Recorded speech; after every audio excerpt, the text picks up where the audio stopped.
Sean muy bienvenidos nuevamente a este tercer estudio bíblico del tema Pasión y Resurrección de Cristo. Hemos tenido el primer tema, que es el aposento alto. Posteriormente se ha entregado el monte Getsemaní, ese momento en el cual Jesús estuvo presente con sus discípulos. Y quiero invitarles a tomarse un tiempo especial durante esta jornada de su día para poder meditar en los tres juicios de Jesús. Así que vamos a orar para que Dios nos dirija, para que hoy podamos aprender, anotar, apuntar y vivir lo que hoy la palabra nos dice. Señor, sabemos que usted no dejó al azar ninguna de las palabras que están escritas y que leeremos.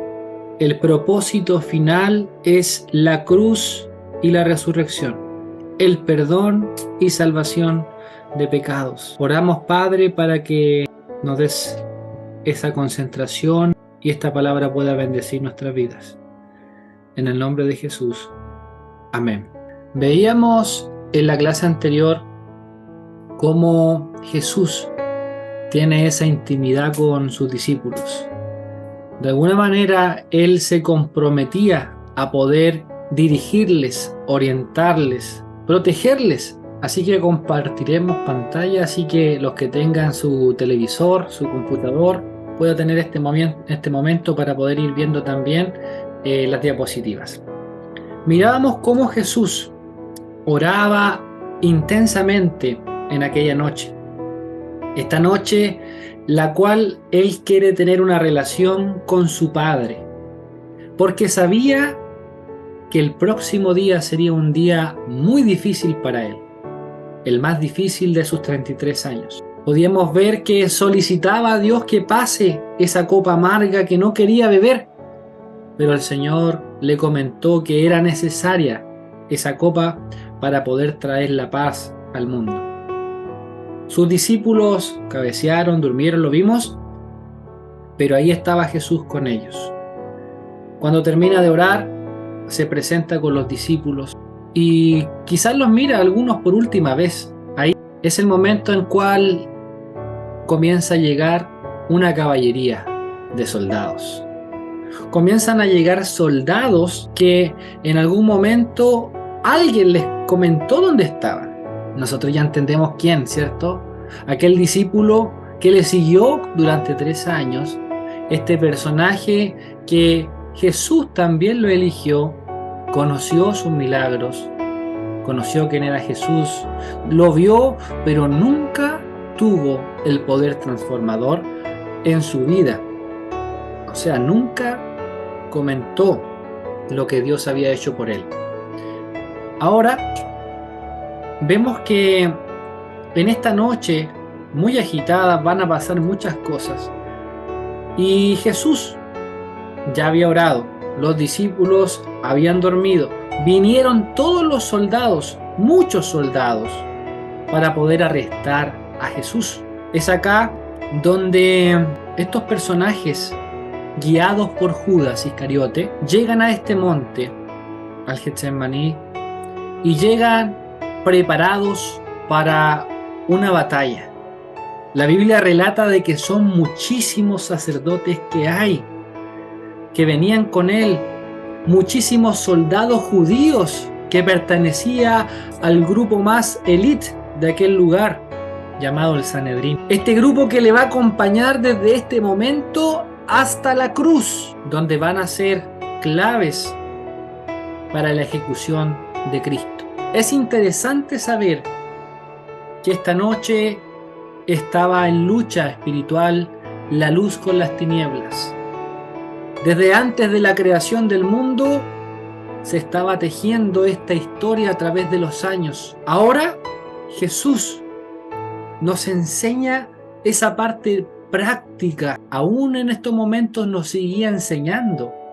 Vemos que los discípulos estaban ahí anonadados cuando veían a los muchísimos soldados que venían no solamente preparados para una batalla con espadas, con antorchas, con palos, porque ellos esperaban, siendo que Jesús Era un hombre que llamaba a multitudes, esperaban a un ejército que se pusiese para poder batallar. Iba una persona adelante. Ese era Judas.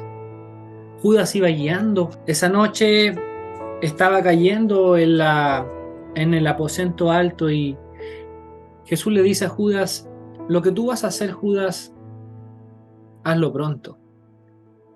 Hazlo ya. Caía la noche y ahora él se presentaba después de que Jesús oraba ahí, con ese grupo de fariseos y saduceos que estaban dentro del Sanedrín, los soldados que con palos llegaban, y Juan nos relata que Judas sabía esa ubicación, pero nunca lo dejó entrar en su vida. Nunca fue transformado por las palabras de Jesús. Digamos que fue un oyente perpetuo. 3 años siendo oyente, pero jamás transformado. Él vivió, pero su vida y sus obras reflejaban todo lo contrario. Escuche lo que dice San Juan 18:2. Y también Judas, el que le entregaba, conocía aquel lugar, porque muchas veces Jesús se había reunido allí con sus discípulos.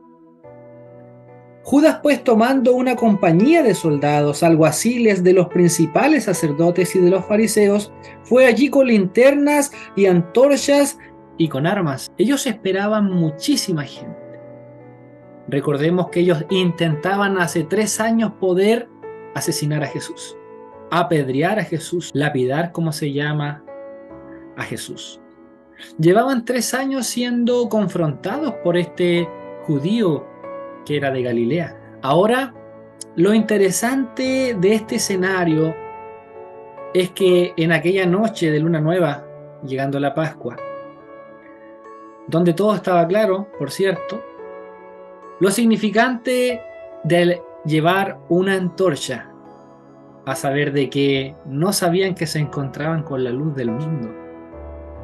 Era la luz del mundo a quien ellos buscaban con unas simples antorchas. Y así es el mundo en sí. Tratamos de buscar dónde puede estar una realidad correcta. Tratamos de buscar dónde puede estar nuestro Señor. ¿Y sabe qué? Ahí está la luz frente a nuestros ojos, pero no la podemos ver. Entonces ahí Judas en un par de horas elaboró todo este arresto con mucha gente y en medio de la Pascua. El Sanedrín, este grupo de 70 ancianos, no quería realizar este evento en Pascua. Recordemos que ellos estaban disfrutando en familia, en los hogares, en la tradición que una vez al año se esperaba este mes especial. Pero algo apresuró las cosas. Algo en el entorno direccionaba a que Jesús tenía que ser arrestado acá. El Padre, nuestro Dios, Jehová, no por casualidad direccionó esta fecha como la Pascua. Recordemos que Juan el Bautista mencionó a Jesús como el Cordero de Dios en el libro de Juan capítulo 2. Es acá donde el Cordero iba a ser entregado en la Pascua, en esta fecha tan importante que Dios lo direccionó, no los hombres, no los fariseos.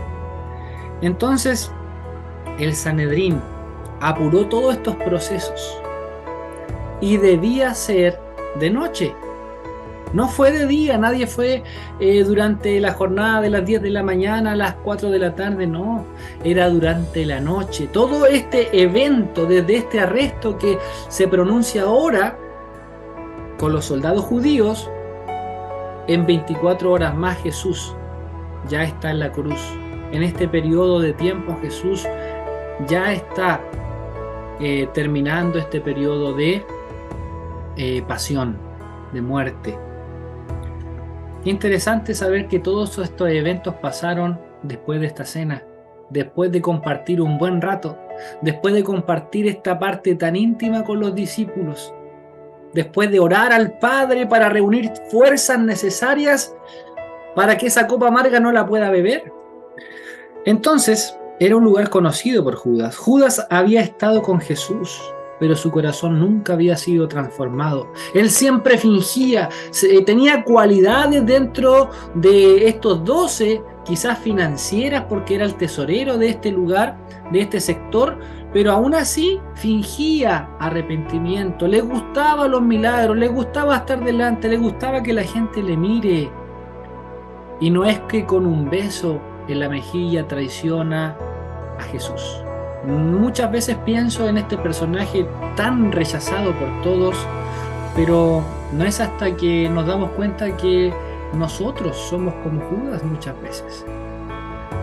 En el sentido de que Dios nos revela cosas preciosas, maravillosas, pero llega el momento que disfrazamos y entregamos ese afecto, ese cariño, y nunca entregamos nuestro corazón al recibir los bienestares de esta vida.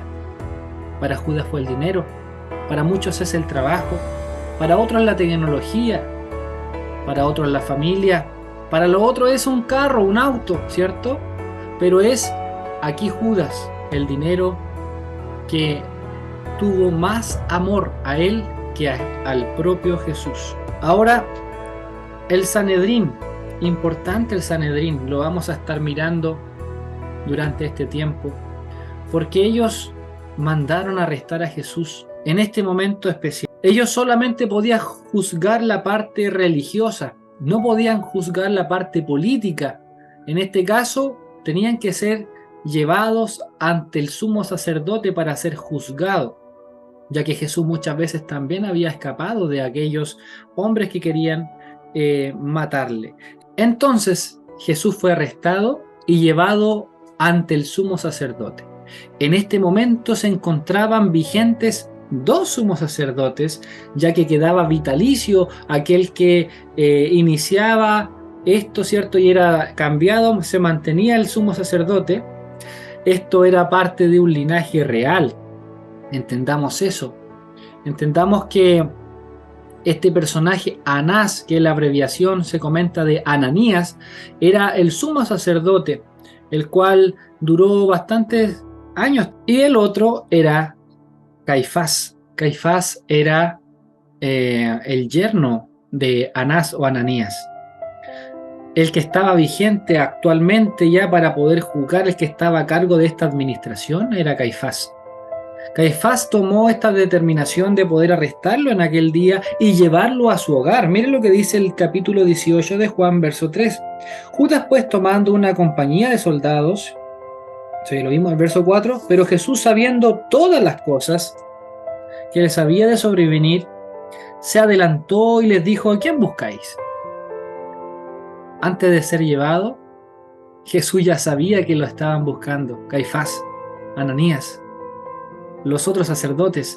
Jesús sabía y se adelantó, porque a Jesús nunca lo vamos a tomar por sorpresa, eso está claro.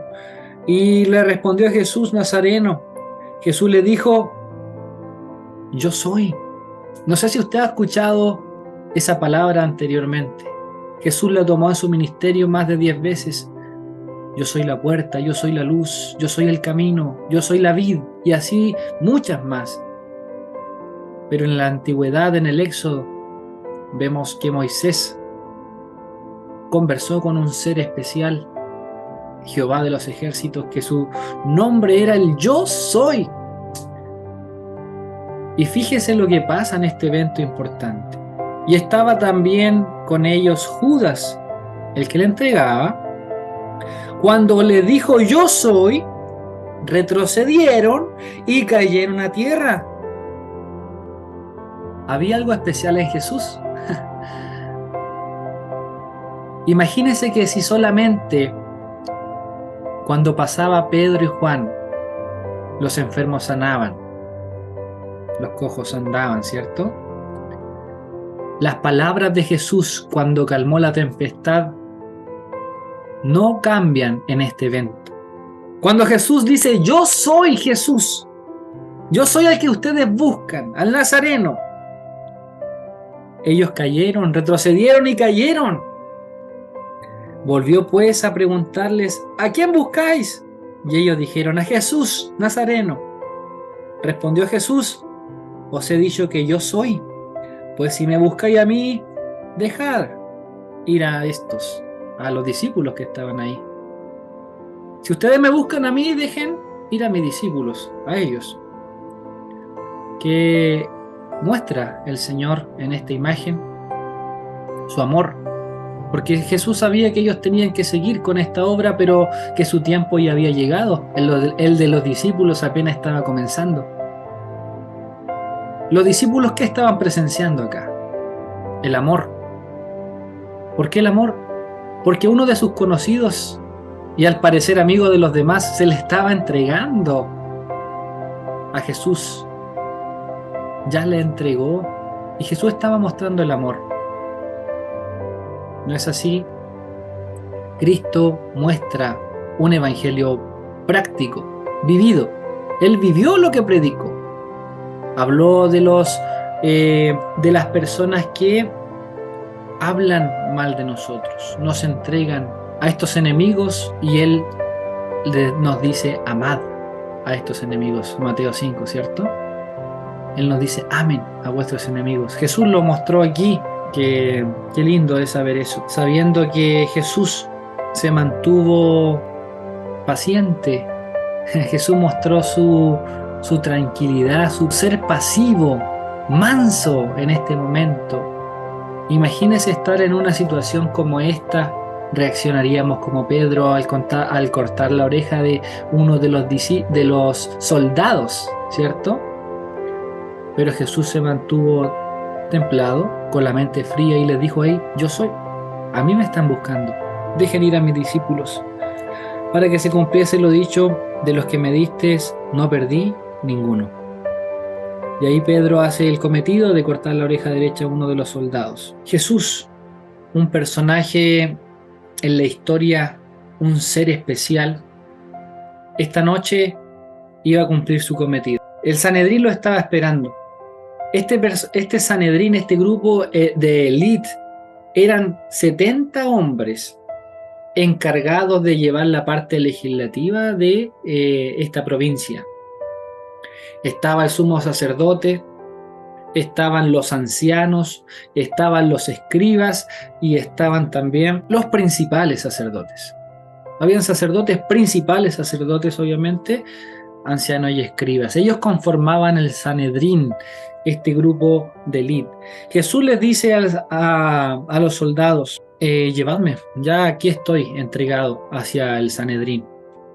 Sabíamos que él lo buscaba. Importante recalcar que un dato que me faltaba mencionar: imaginémonos si Jesús, en su humillación, siendo arrestado, estando débil quizás, hizo que esta gente cayese. Eran muchísimos, esperaban, a veces nos imaginamos un grupito de 12, 15 personas, pero eran muchos soldados, era mucha gente. Esto nos da a entender porque Jesús llenaba 5.000, 4.000 personas, podía ejercer resistencia, por eso llevaban espadas, pero Jesús se entrega a sí mismo. Yo soy, aquí estoy. Pero si con esas palabras, en la realidad que se encontraba, hizo caer a estos personajes, ¿cuánto más será cuando nuestro Jehová envía a su Hijo en gloria, ¿cierto?, a juzgar este mundo? Cuando venga en su gloria, dice la palabra, ¿cómo va a quedar este mundo si solamente con una palabra ahora caía? Dios no cambia.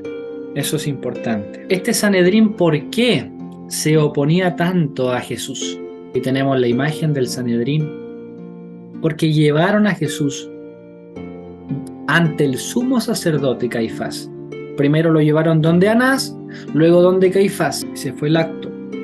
¿Por qué se oponían tanto a este gran personaje? Porque Jesús lo había confrontado muchas veces. 3 años confrontándolos. Hacía milagros, la gente le seguía. Pero el problema era de que se hacía llamar el Hijo de Dios. No era que Jesús no tuviera facultades, no tenía características positivas, porque Jesús sí sanaba a los enfermos, era fiel, proyectaba amor y perdón, autoridad frente a algunas situaciones, también sabiduría y muchas otras cosas más Jesús reflejaba. Entonces, ¿por qué lo rechazaban? ¿Qué era lo que pasaba en las mentes de estos 70 hombres? Resulta que a ellos no les convenía que Jesús sea el Mesías. No les importaba en sí si era el Salvador del mundo. No les importaba si era el Señor, si era el Maestro, podía ser, pero no el Mesías, no el Salvador. Porque si Él era el Salvador, en primer lugar tenía que llegar a tomar el reino. Tenía que entrar a luchar contra los romanos. Tenía que entrar a dirigir una nación. Pero eso no les convenía a ellos. Porque a pesar de que estaban bajo el yugo romano, estaban muy cómodos. Porque no les iba mal a ellos. Ellos recibían buenos recursos. Ellos lideraban. ¿Se dan cuenta? No querían a alguien mayor porque ellos ya lideraban. Por eso que Caifás tenía un objetivo directo con Jesús ya de hace mucho tiempo atrás. Ya le venía siguiendo. En el libro de Juan, ahí mismo donde estamos, en el capítulo 11, verso 49, menciona esta situación. Entonces Caifás, uno de ellos, sumo sacerdote, aquel año, les dijo: ¿vosotros no sabéis nada? ¿Ni pensáis que nos conviene que un hombre muera por el pueblo y no que toda la nación perezca? O sea, Caifás ya había reflexionado que Jesús era una amenaza para el Sanedrín. No iban a tener regalías, no iban a dirigir nada, iban a ser dirigidos. Por lo tanto, ¿cómo estaba la situación de estos líderes religiosos? Bastante lejos de Dios. Así que ellos usaban la religión para su bienestar monetario, para su propio beneficio. No sé si usted conoce de esa gente que se aprovecha para tener beneficios dentro de la iglesia. Lo que a mí me llama la atención es que en realidad el mundo les estaba gustando a ellos tal como era, con sus recursos, con su tradición, con su religiosidad. No querían a alguien que le imponga nada más, ni un líder. Pero no es exactamente muchas veces lo que nos pasa a nosotros como iglesia, como hermanos. ¿Qué pasaría si hoy viene el Señor? O mañana, o el próximo mes. Creo que ya todos tenemos algún plan. Entonces, ¿estamos deseando la venida de nuestro Mesías, de nuestro Señor, por segunda vez? Porque ahora viene por su iglesia, eso lo entendemos. ¿O estamos bien, disfrutando, como los fariseos y saduceos que estaban ahí? Debemos meditar en eso, porque a veces colocamos mucho más fuerzas en la gloria que está acá, y no en la gloria venidera que está en los cielos. La legalidad de este juicio, en primer lugar, están en la casa de Caifás. No están en un lugar apropiado donde se hacía una justa resolución. No estaban en la sede en la cual cotidianamente se reunían. Es más, recuerden que estaban con su familia. Quizás no estaba todo el Sanedrín, sino algunos personajes importantes. Y ellos ya tenían preparado a las personas para poder testificar en contra de Jesús. Los 4 evangelios nos hablan de estos eventos y los vamos a ir viendo a medida que vamos avanzando. Entonces vamos a ir a San Juan 11.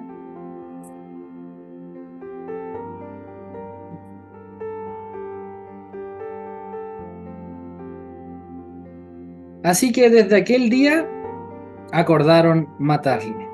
Esto ya llevaba tiempo, lo tenían en su mente, ya tenían todo planificado, qué cosa decir. Vamos a ver si les serviría. En primer lugar, el juicio fue precipitado, fue algo momentáneo, algo rápido. Ellos pensaban que podían haberlo preparado un poco más, pero tuvieron que improvisarlo. Fue en un horario inusual. nunca se iban a reunir, quizás nunca tuvieron un caso a esas horas de la noche, y menos en un día tan especial, en unas jornadas tan especiales como lo era la Pascua. Esto también ayudaba a que ninguno de los seguidores de Jesús ni las multitudes pudiesen oponerse, pudiesen colocar una resistencia o decir, no, yo conozco a este hombre, puedo hablar en favor de él. No, se hizo de noche por esto mismo, para que durante la jornada de la mañana Jesús ya hubiese estado muerto. Ese era el plan inicial de ellos, porque procuraban matarle, nos decía Juan. Importante de que comienzan a pasar muchas situaciones en este lugar. En segundo lugar, era condenable. ¿Por qué? Porque comenzaron a buscar personas en las cuales hablen en contra de quién era Jesús, cuáles eran sus delitos, qué cosa era lo que Jesús lo podría condenar a juicio. Entonces, aquí es donde comienza este juicio, este primer juicio delante del Sanedrín. Los que prendieron a Jesús le llevaron al sumo sacerdote Caifás, a donde estaban reunidos los escribas y los ancianos. Mas Pedro le seguía de lejos hasta el patio del sumo sacerdote, y entrando se sentó con los alguaciles para ver el fin. Recordemos que nos encontramos con uno de sus discípulos que le seguía, aquel varón que hace pocos minutos había defendido a Jesús con una espada y cortado la oreja de uno de los soldados. Pero acá llega hasta este concilio en la noche, donde está en la casa, en la parte, ¿cierto?, del sumo sacerdote Caifás. Y Pedro dice que le seguía mientras él estaba dentro de la casa siendo juzgado, quedó en el patio con los alguaciles, con esa gente que fue a apresar a Jesús. Y los principales sacerdotes y los ancianos y todo el concilio buscaban falso testimonio. O sea, al mismo tiempo se colocaba esta situación de que estaban enjuiciando a Jesús y Pedro estaba afuera, tratando de calentarse. Pero no es hasta que lo reconocen y comienza él a perder su cordura. Resulta que Pedro, mientras él estaba sentado en el patio, una mujer, una criada, se le acerca en el verso 69 y dice: tú también estabas con Jesús el Galileo. Mas él negó delante de todos diciendo: no sé lo que dices. Saliendo él a la puerta, le vio otra vez a los que estaban allí. También este estaba con Jesús el Nazareno.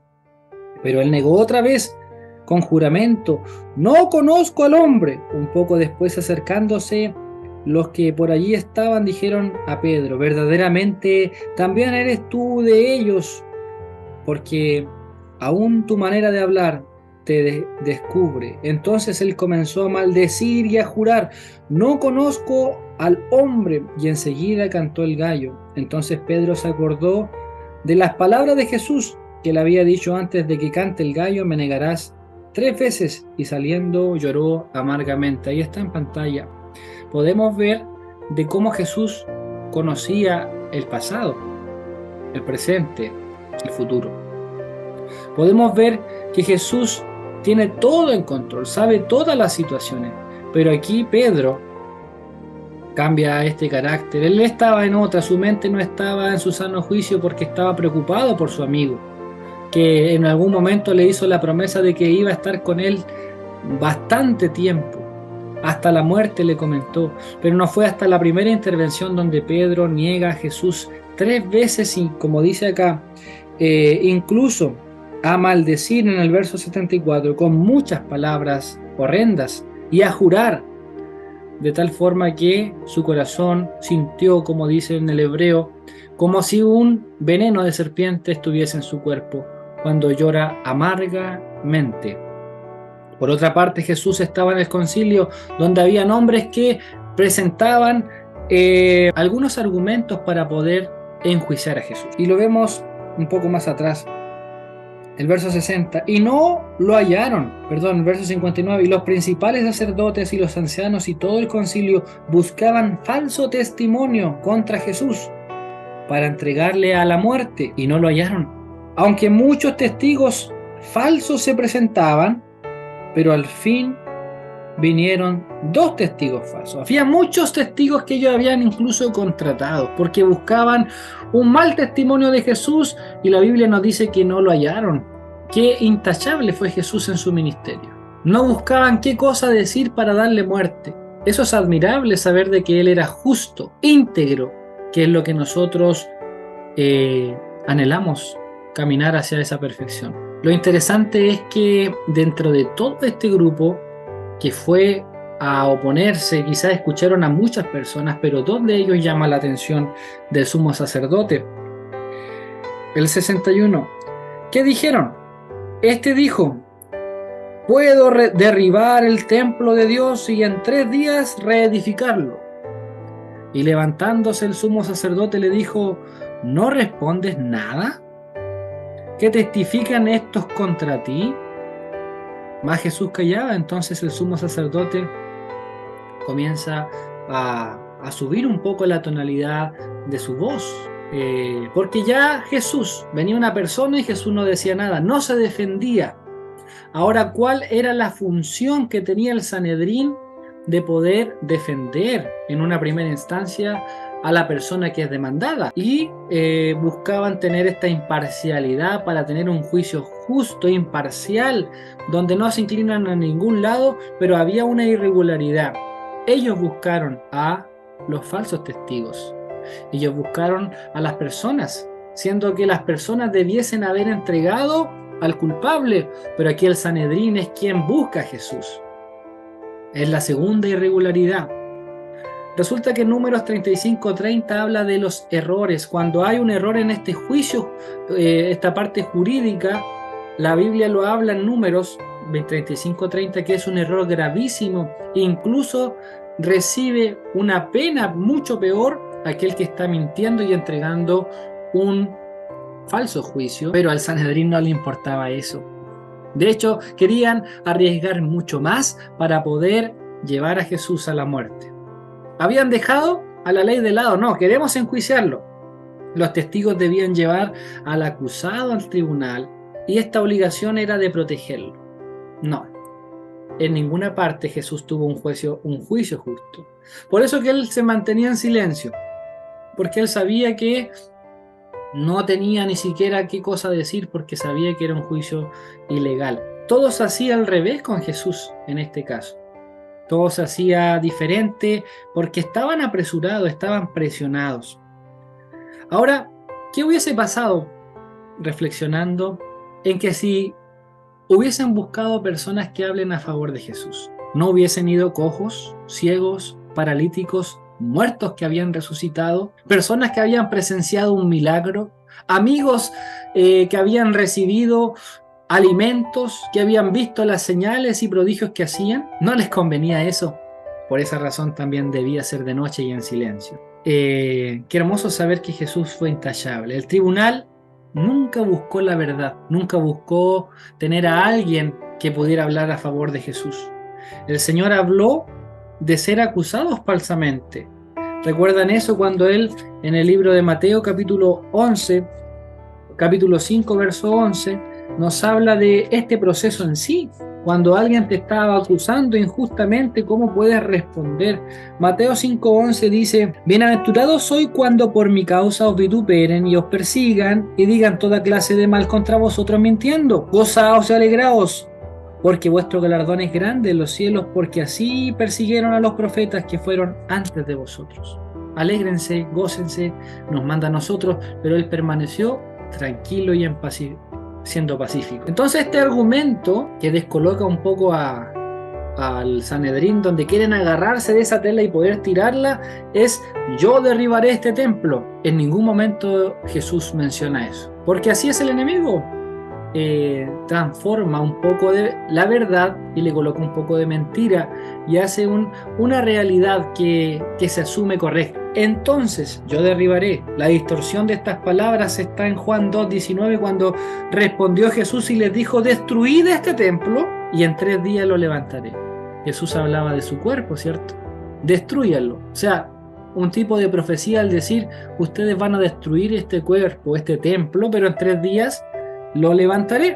Ellos no entendían eso y lo malinterpretaron y quisieron agarrarse de ahí. Esto no era suficiente, sí, porque seguía siendo algo en contra del templo, algo que no se puede comprobar, algo en base a la religión, al sistema religioso, no al político. Ellos querían algo político para poder darle muerte. Bueno, si ya ninguno de los argumentos de los falsos testigos fue correcto, el sumo sacerdote debiese haber dicho: bueno, Jesús, no fue comprobado ningún evento, no se pusieron de acuerdo ninguno de tus acusadores, así que, bueno, eres libre. Pero no fue así. ¿Sabe por qué? Porque viene un tercer evento dentro de esta noche con Jesús. Directamente otra irregularidad.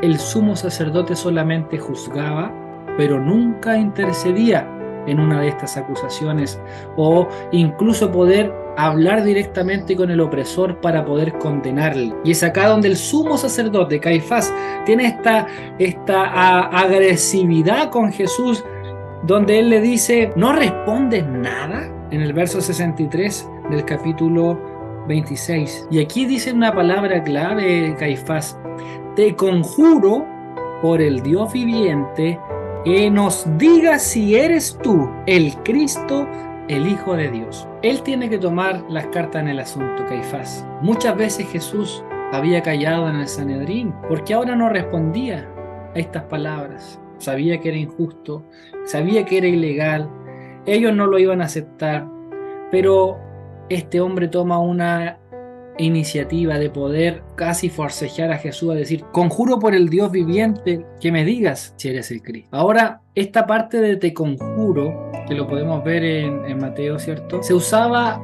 en un acto solamente solemne, estos juramentos conocidos. Jesús estaba en silencio, pero cuando se hizo este juramento, que era lo máximo y lo más sagrado dentro de la parte judía, este hombre ya lo utilizó en forma ya como la última oportunidad. De personaje Caifás ya tenía 18 años en el poder, y Jesús responde, Juan 5:18, sino que también decía que Dios era su propio Padre, haciéndose igual a Dios, porque él había escuchado eso. Ahora Jesús rompe el silencio, da a conocer su verdad. Él tiene que responder en base a este juramento y dice lo siguiente en el 64. Jesús le dijo: ¿tú lo has dicho? Él le preguntó si tú eres el Cristo, eres el Salvador que va a venir, eres el Hijo de Dios, porque al momento de decir que si era el Hijo de Dios, para los judíos se pretendía de que era su misma esencia. El Padre con el Hijo eran uno en aquel tiempo. Entonces, si Él era el Hijo de Dios, era Dios mismo, el único, el yo soy. Tú lo has dicho, y además os digo que desde ahora veréis el cielo abierto. Fíjese lo que responde Jesús. Dice: tú lo has dicho, y además os digo que desde ahora veréis al Hijo del Hombre sentado a la diestra del poder de Dios y viniendo en las nubes del cielo. Imagínese, Jesús conciso, pero citando las Escrituras. ¿A quién citó? A Daniel. Daniel capítulo 7, verso 13, donde Daniel pronuncia estas palabras en una visión que él tiene. Esta visión hace visualizar a un ser en lo alto, y no es así cuando Jesús menciona en Daniel 7:13. Escuche lo que dice: miraba yo en la visión de la noche, y aquí que con las nubes del cielo venía uno como un hijo de hombre, que vino hasta el anciano de días y le hicieron acercarse delante de él, y le fue dado dominio, gloria y reino, para que todos los pueblos, naciones y lenguas le sirvieran.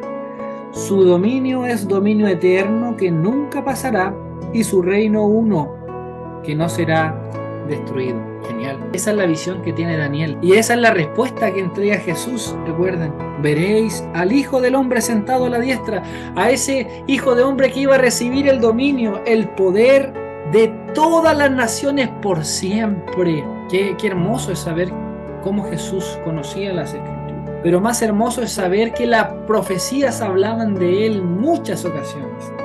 Una de ellas, y basados en esta conversación, en esta situación, es Isaías, capítulo 53, verso 7, donde dice: angustiado él y afligido, no abrió su boca. Como cordero fue llevado al matadero, y como oveja delante de sus trasquiladores, enmudeció y no abrió su boca, no se defendió. Vamos a ver que tuvo frente a 3 lugares y no quiso defenderse, solamente contestó la verdad. En este caso era el Hijo de Dios. Y ahora Jesús en todo esto mantuvo un silencio en cuanto a poder defenderse. Él no quiso defenderse, sabía que era su tiempo. Y Primera de Pedro también nos habla en el capítulo 2, verso 21 y 20 al 23. Quien cuando le maldecían no respondía con maldición, cuando padecía no amenazaba, sino encomendaba la causa al que juzga justamente, quien llevó él mismo nuestros pecados en su cuerpo sobre el madero, para que nosotros, estando muertos en los pecados, vivamos a la justicia, y por cuya herida fuisteis sanados. Ahí estamos viendo a aquel momento en que Jesús se mantuvo en silencio. El sumo sacerdote Caifás, escucha esta parte, que era sumo sacerdote de aquella región, no sabía que frente de él estaba el sumo sacerdote, el gran sumo sacerdote de todos los tiempos. Caifás estaba tan cegado que dentro de sí el enemigo estaba jugando un papel muy importante en su vida, incluso de hipocresía, de amor al dinero.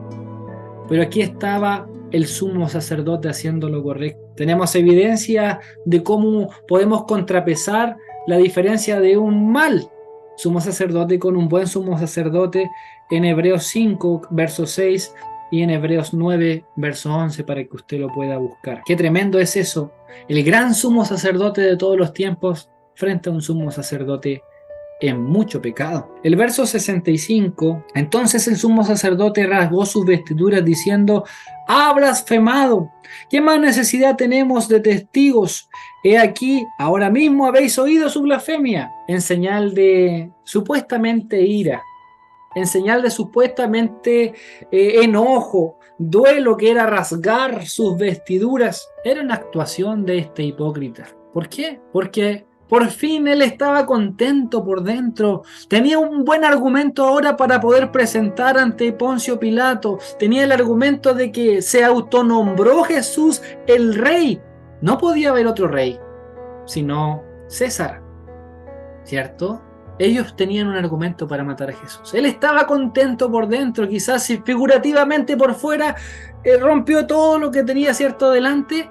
Pero no, él quería la muerte de Jesús. Vamos a ver Juan 19:12, vamos a estar moviéndonos en los evangelios. Juan 19:12 dice: desde entonces procuraba Pilato soltarle, pero los judíos daban voces diciendo: si a este sueltas, no eres amigo de César. Que se hace rey, a César se opone. Por eso que Caifás tenía ese ánimo en ese momento, y de ahí comienza a funcionar todo. Jesús fue llevado a la cruz por la afirmación de ser Dios. Recuerde eso, por eso fue la cruz. Perdón, el 67 de Mateo. Entonces le escupieron en el rostro y le dieron de puñetazos, y otros le abofeteaban, diciendo: profetízanos, Cristo, ¿quién es el que te golpeó? Entonces comenzaron a golpear a Jesús. Ya le venían golpeando desde que lo arrestaron, pero ahora comienza él a sufrir un dolor mucho más intenso, físicamente y espiritualmente, porque ya estaba llevando nuestros pecados hacia la cruz. No es en la cruz, ahí es la consumación del pecado, pero aquí está llevando ya nuestros pecados. La sangre comienza a ser derramada en este momento, cuando su rostro comienza a hincharse, cuando las heridas de su cara comienzan a formarse, cuando las bofetadas comienzan a ser cada vez más fuertes y reiteradas. Su sangre se está vertiendo por nosotros. Ahora vemos una segunda humillación, no solamente ser arrestado, expuesto, sino que lo escupieron en el rostro. Yo creo que ninguno quisiese eso.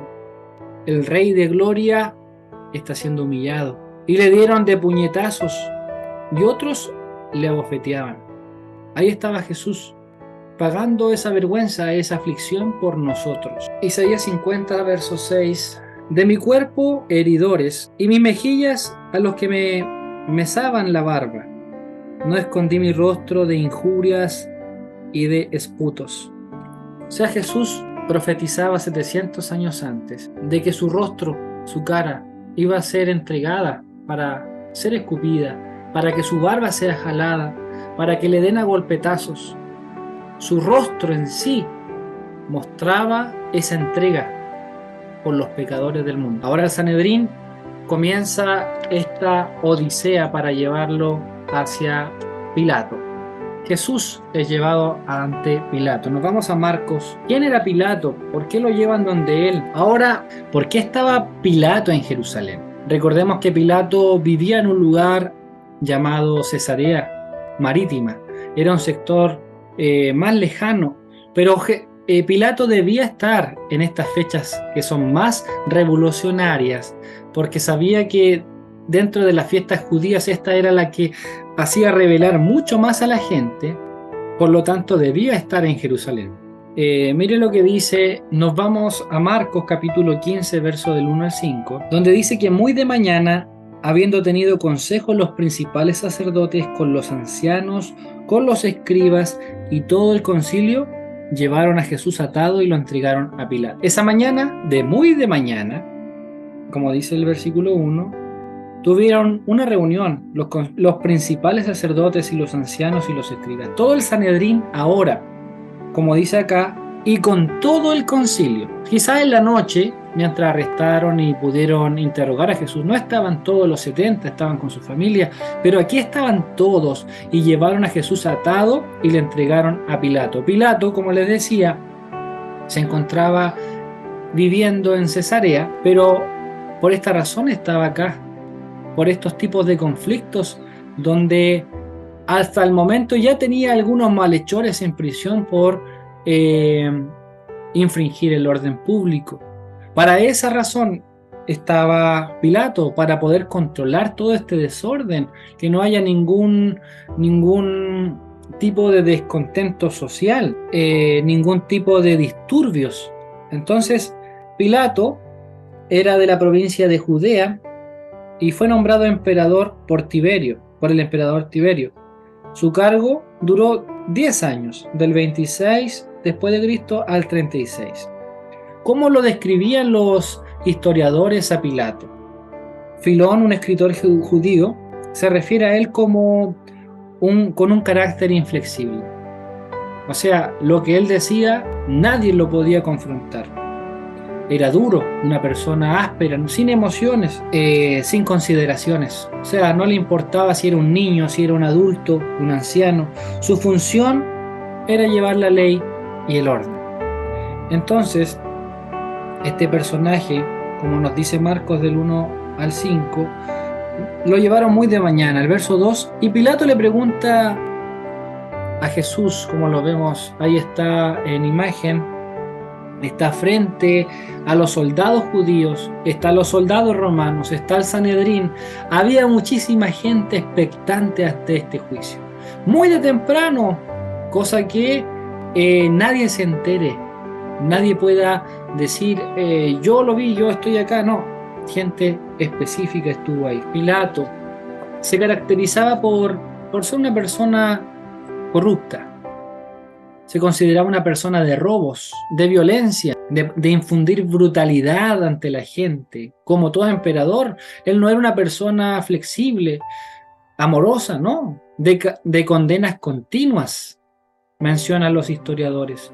Sin proceso previo, a cualquier persona lo enjuiciaba y a él no le importaba llevar un juicio antes de sentenciarlo, ¿no?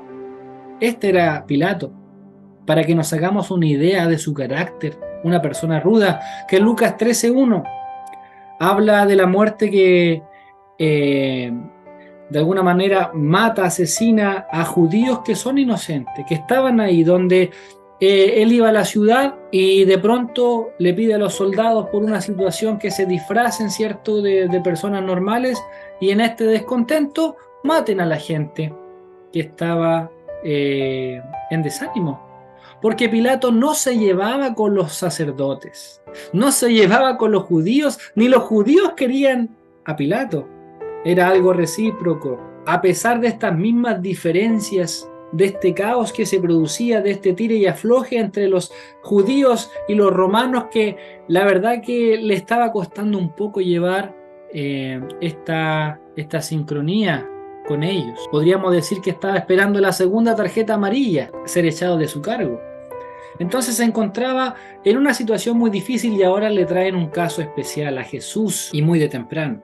Entonces Pilato dice en el verso 2: ¿eres tú el rey de los judíos? Respondiendo él le dijo: tú lo dices. O sea, Jesús comienza a conversar con Pilato. Pilato comienza a conocer quién es este personaje que vienen a condenar. En el capítulo 19 de Juan vemos este interrogatorio, el segundo juicio que tiene Jesús ante Pilato. El verso 29 del Evangelio de Juan, capítulo 18, dice: entonces salió Pilato a ellos y les dijo: ¿qué acusación traéis contra este hombre? Respondieron y le dijeron: si este no fuere malhechor, no te lo habríamos entregado. Entonces les dijo Pilato: tomadle vosotros y juzgadle, según vuestra ley. Si los judíos le dijeron: a nosotros no nos está permitido dar muerte a nadie. Qué extraño, ¿cierto? Porque recordamos que ellos en algún momento podían apedrear, lapidar a alguien. Esto es importante saber, porque ellos tenían una autoridad para poder lapidar, apiedrar a alguien, pero alguien que haya blasfemado, ha cometido adulterio, pero este proceso había sido penado ya por los romanos. Los romanos habían quitado ya este tipo de martirio mientras estaban ellos ahí. Pero no vemos que más adelante tenemos a Esteban, que es apedreado también. Se conoce también de que ellos tenían esta situación porque el Imperio Romano estaba marcándole de muy de cerca. O sea, Poncio Pilato estaba ahí para poder responder en caso que se hubiese un apedreamiento. Por eso que tenía que ser juzgado por él, y ellos ya no podían ejercer esta fuerza, estaban oprimidos en esa área por el Imperio Romano. Entonces decide interrogar a Jesús personalmente y tomar su propia decisión, porque le dicen que es un malhechor, es de los más malos, y júzgale tú, para que se cumpliesen las palabras que Jesús había dicho y dado a entender de qué muerte iba a morir. Entonces Pilato volvió a entrar en el pretorio y llamó a Jesús y le dijo: ¿eres tú el rey de los judíos? Jesús le dice: ¿tú dices esto por ti mismo o te han dicho otros algo de mí? ¿Cierto? Pilato le respondió: ¿yo soy acaso judío? Tu nación y los principales sacerdotes te han entregado a mí. ¿Qué has hecho? Jesús le respondió: si mi reino fuera de este mundo, mis servidores pelearían para que yo no fuera entregado a los judíos, pero mi reino no es de aquí. Le dijo entonces Pilato: ¿luego eres tú rey? Respondió Jesús: ¿tú dices que soy yo rey? Yo para esto he nacido y para esto he venido al mundo, para dar testimonio a la verdad. Todo aquel que es de la verdad, oye mi voz. Le dijo Pilato: ¿qué es la verdad? Y cuando hubo dicho esto, salió otra vez a los judíos y les dijo: yo no hallo en él ningún delito. ¿Sabe que otra de los argumentos que usaban los fariseos y saduceos o el Sanedrín era el poder mencionar a Jesús de la siguiente manera? Lucas 23, verso 2. Y comenzaron a acusarle diciendo: a este hemos hallado que pervierte a la nación y que prohíbe dar tributos a César, diciendo que él mismo es el Cristo, un rey. Entonces Pilato le pregunta, o sea, si él era el rey. Pero acá él prohíbe dar tributo a César, diciendo que él mismo es el Cristo. O sea, nada que ver. Jesús en ningún momento dijo eso. Pilato tiene una conversación con Jesús. Jesús conoce los pensamientos de la gente, las situaciones que está pasando la gente. Siempre lo vio cuando alguien hablaba de él, lo que pensaba de él lo sabía. Entonces Pilato llama a este hombre al lugar donde él habita, donde él se queda como residencia, y Jesús le dice: ¿tú eres rey? Le dice Pilato. Él dice: mi reino no es de este mundo. De partida, en ningún momento miente, nunca ha mentido. Y es acá donde comienza a conversar con Jesús y ve que no es una amenaza. ¿Por qué? Porque si él decía que era rey, había que matarlo, para no causar un daño, porque al tiro podía iniciar una rebelión si era este rey. Pero como Jesús le dice, mi reino no es de este mundo, si mi reino fuera de este mundo, mis servidores pelearían para que yo no fuese entregado. O sea que él sintió descanso también al saber de que Jesús declaró no ser una amenaza para el imperio. Y él lo ve así. ¿Conoce la verdad? Pilato no conoce la verdad. Estuvo frente a ella, pero no la pudo ver. Es por eso que él le habla a la verdad. Todo aquel que es de la verdad, oye mi voz. ¿Qué es la verdad?, le pregunta Pilato. Y sabe que no era casualidad, su esposa había estado soñando esa noche, en el sentido de que iban a enjuiciar a alguien que era justo, que no había cometido. Ya estaba advertido Pilato por su esposa Claudia. Ahora, lo necesario de Jesús es saber de que él estaba cumpliendo su propósito.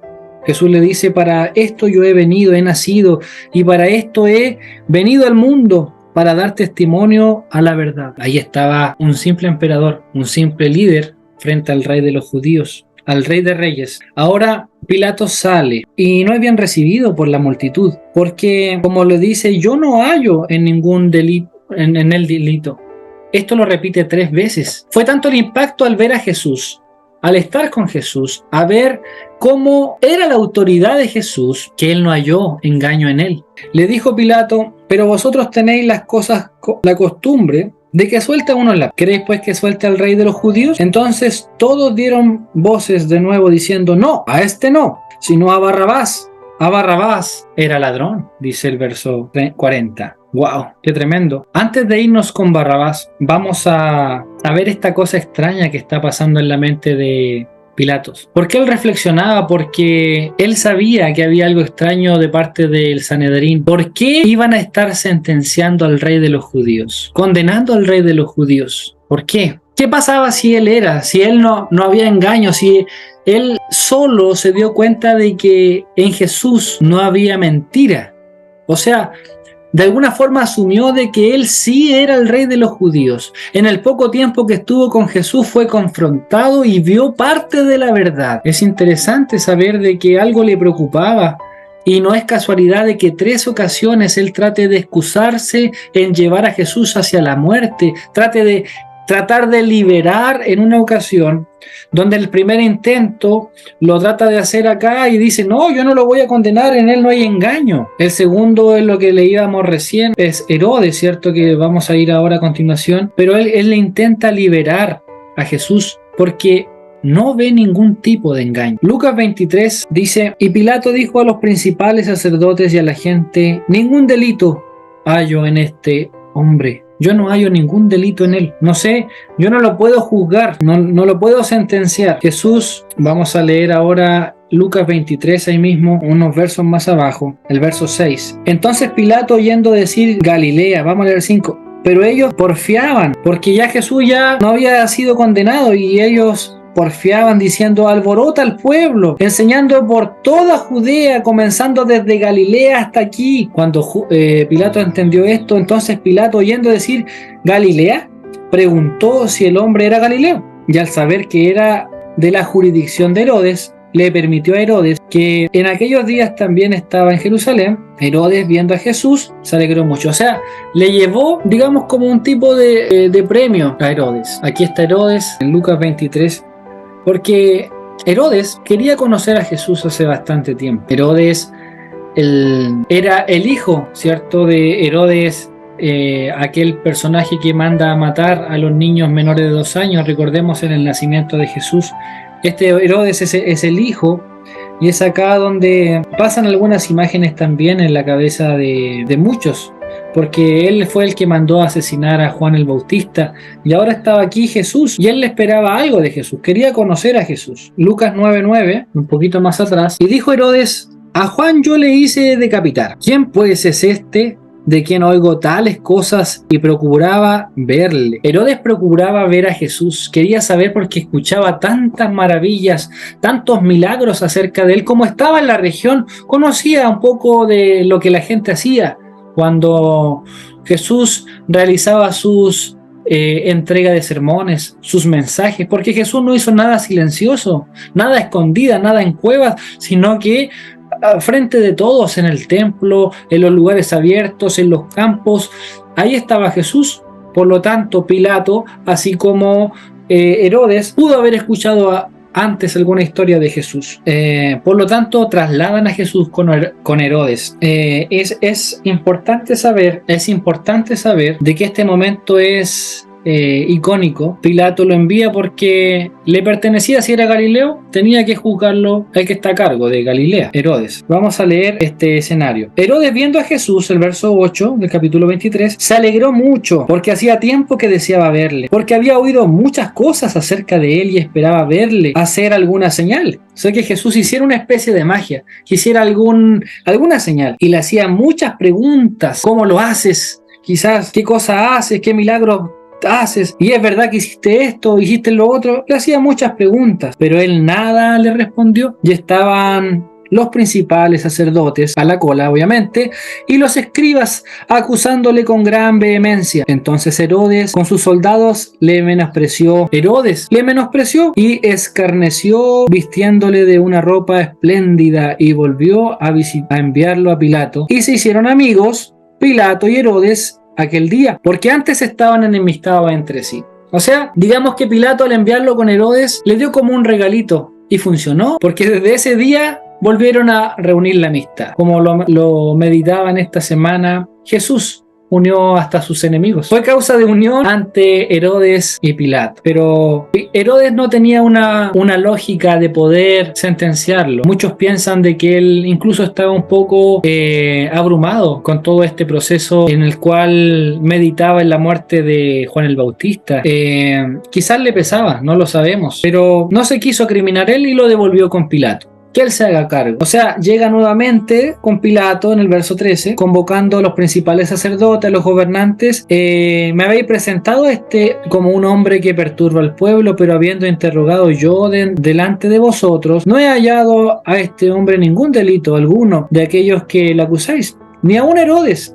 ¿Por qué os remití a él? Y aquí nada digno de muerte ha hecho este hombre. Le soltaré pues después de castigarle. O sea, tenemos el juicio del Sanedrín, el primer juicio de Pilato, el juicio de Herodes, los tres juicios que tiene Jesús. Pero dice, bueno, yo lo voy a soltar, pero antes lo voy a castigar, lo voy a latigar. Así que así comienza este proceso duro para Jesús. No solamente no menciona cuántos latigazos fueron. La cultura judía mencionaba 40 latigazos. Era para el opositor, la persona condenada. Los evangelios no mencionan cuántos fueron, pero se asume de que fueron 39. No fue un látigo cualquiera, fue el que está ahí en pantalla, el flagellum. Lo vamos a mostrar un poco más adelante. Era un látigo que tenía al menos 7 salidas de cuero, 7 distribuciones de cuerdas con metales y huesos adheridos en las puntas y durante las líneas de cuero, donde al momento de latigar uno, no solamente lanzaba uno, sino bastantes golpes a la vez, y esto se incrustaba y golpeaba el cuerpo. El flagellum, este látigo, se iba directamente a la espalda, a los hombros, a las piernas y a la espalda baja. No era casualidad de que comenzase Jesús a derramar su sangre desde anteriormente, pero ahora con mucho más intensidad.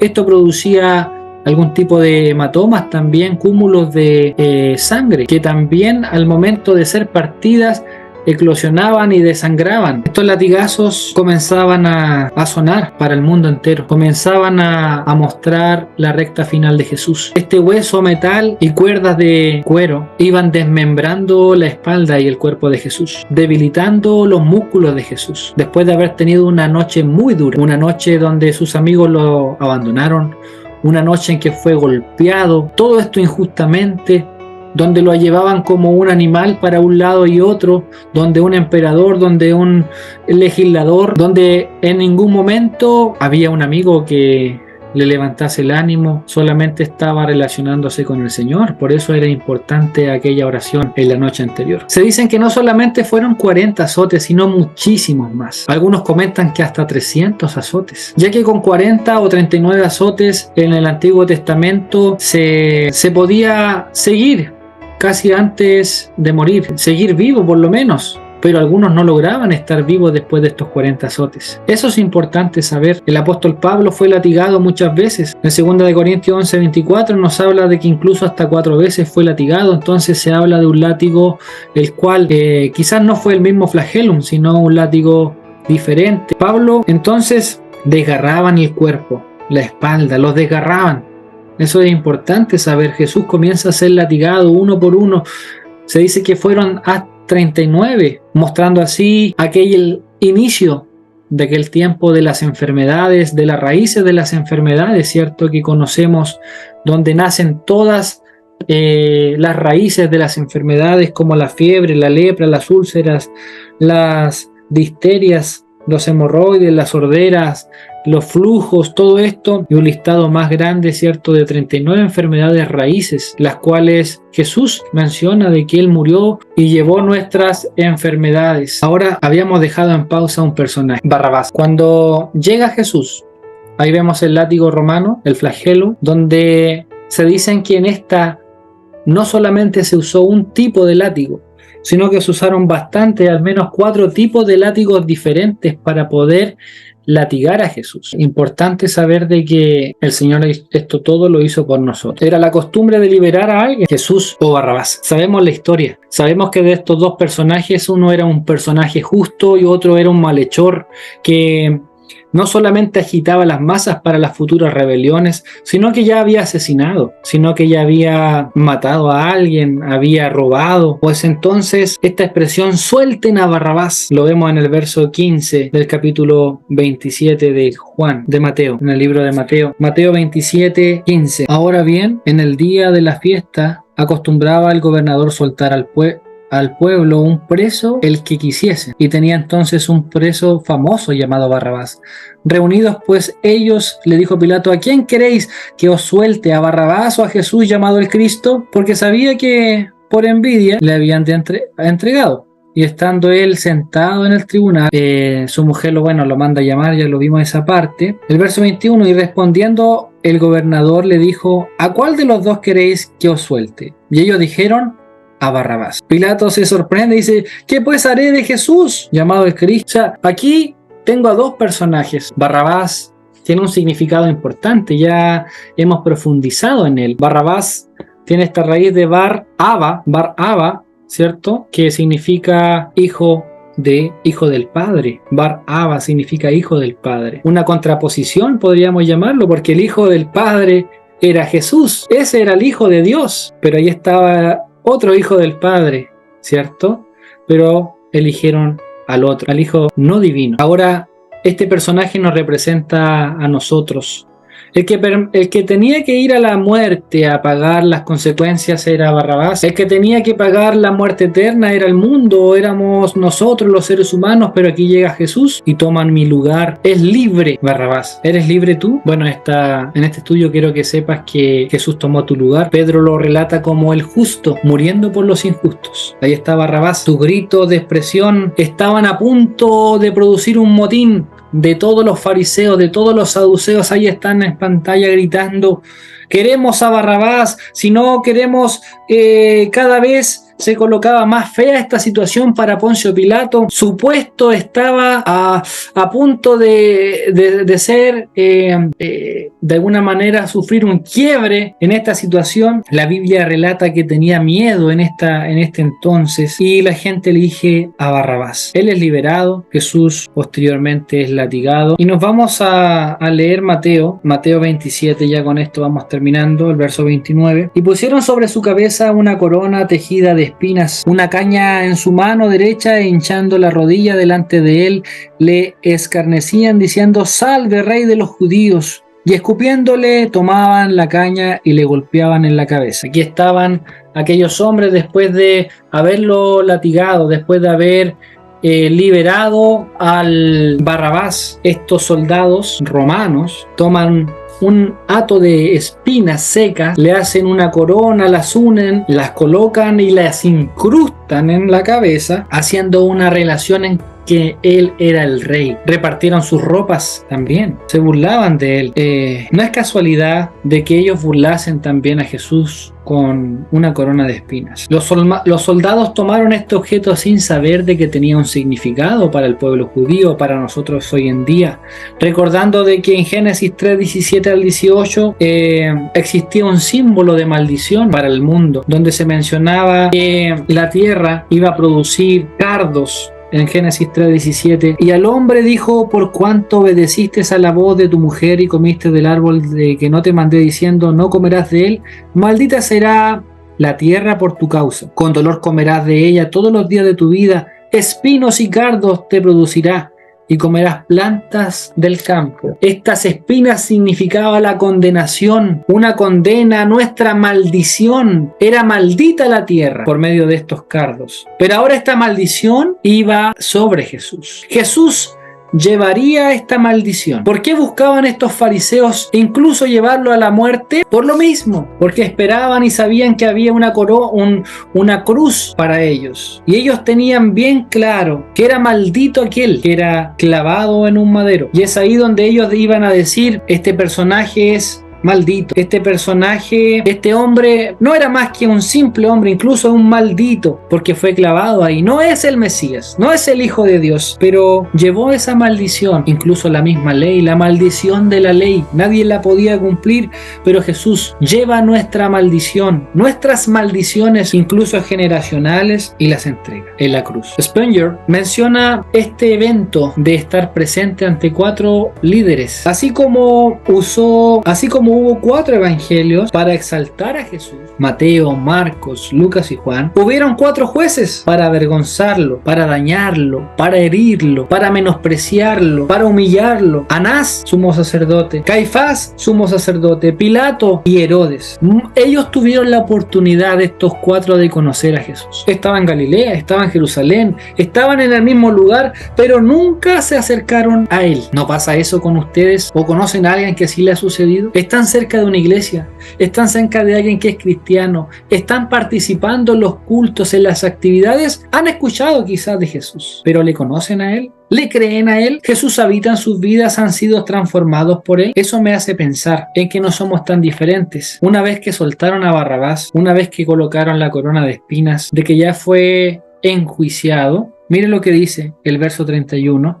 Después de haberle escarnecido, le quitaron el manto que le puso Herodes, le pusieron sus vestidos y le llevaron para crucificarlo. Ellos querían crucificarle a todo lugar. Pilato no quería eso. Pilato no quería entregar a Jesús. Él no vio maldad en él. Qué bueno saber eso, de que fue impactado por él. Ahora la Biblia nos relata de que este personaje inicia un camino más. Esto es aproximadamente esta condena a las 12 de la tarde. Quedan un par de horas más, las cuales será el pic y el momento más interesante dentro de la escritura. Ya hemos visto una noche entera que ha sido juzgado, en las cuales el Sanedrín y muchos más le dieron juicio, pero no es hasta este momento donde un inocente es condenado a muerte por el juicio de los sacerdotes. Mateo, y con esto terminamos, Mateo 27, verso 24. Viendo Pilato que nada adelantaba, sino que se hacía más alboroto, tomó agua y se lavó las manos delante del pueblo, diciendo: inocente soy yo de la sangre de este justo, allá vosotros. Y respondiendo a todo el pueblo dijo: su sangre sea sobre nosotros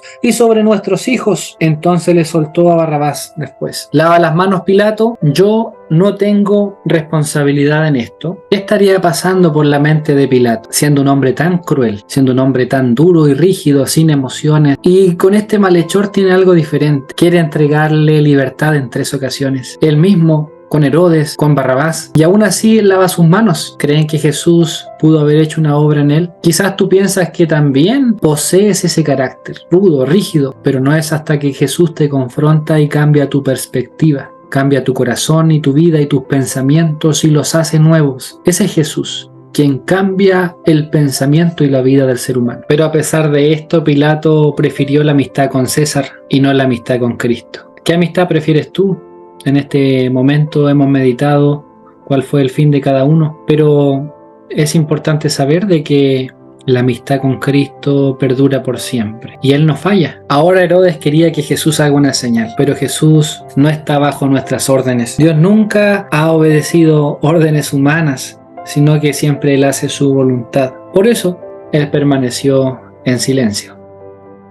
En este juicio, ustedes ya decidieron, ustedes solo. Él lava sus manos y sabe que ellos dicen que su sangre sea sobre sus hijos y sobre ellos. Es lo que hace Jesús. Jesús muere y ellos, sin darse cuenta, reciben. Sus hijos quizás, ellos no, pero la sangre estaba también para ellos, porque Dios murió por todos, para que toda la humanidad pudiese conocer al Mesías, pudiese conocer a Cristo, pudiese tener salvación. Pero a los suyos también no le creyeron. Ahora, si tú has escuchado de Jesús, hemos visto cómo Él fue torturado, golpeado, hemos visto cómo Él fue abofeteado y humillado a causa de llevar una cruz para darnos salvación. Este es el momento en que tú puedes de alguna manera entregar tu corazón a Jesús, a nuestro Señor, a nuestro Rey, al Rey de los judíos. Cuando Él fue entregado, en el último momento escribieron una inscripción que decía: Jesús de Nazaret, Rey de los judíos. Solo hay un Rey, es el Rey Jesús. Él es nuestro Señor, Él es nuestro Salvador y está a punto de iniciar el camino hacia la cruz. Así que les invito a buscar este próximo video y a seguir esta serie de estudios hasta la Gran Comisión. Vamos a orar.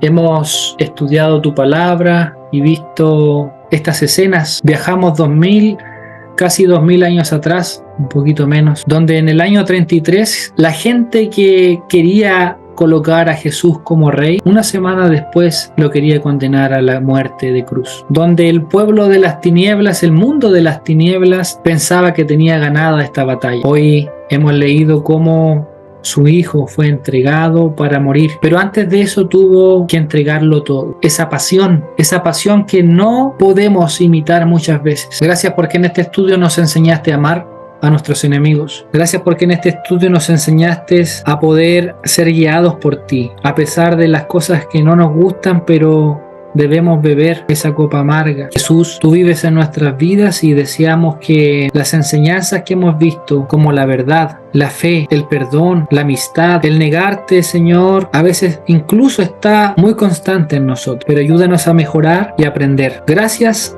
te damos hoy por tu palabra. Bendícenos, en el nombre de Jesús. Amén. Dios les bendiga y les invitamos a seguir mirando esta serie de estudios. Bendiciones. Pero es importante saber de que la amistad con Cristo perdura por siempre y Él no falla. Ahora Herodes quería que Jesús haga una señal, pero Jesús no está bajo nuestras órdenes. Dios nunca ha obedecido órdenes humanas, sino que siempre Él hace su voluntad. Por eso, Él permaneció en silencio.